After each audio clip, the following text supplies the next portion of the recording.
ஆறுபடை ஆறுபடை ஆறுபடை இன்று எங்கும் மருதமலை கோயில் ஒரு ஏழுபடை ஏழுபடை ஏழுபடை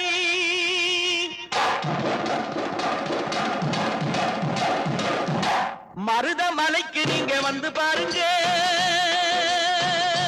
ஒரு தரம் மருதமலைக்கு நீங்க வந்து பாருங்க ஈசன் மகனோடு மனம் விட்டு பேசி பாருங்க மருதமலைக்கு நீங்க வந்து பாருங்க ஈசன் மகனோடு மனம் விட்டு பேசி பாருங்க தீராத வினைகள் எல்லாம் தீர்ந்து போகுங்க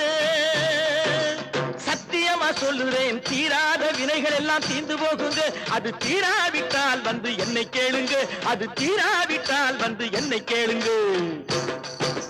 மருதமலைக்கு நீங்க வந்து பாருங்க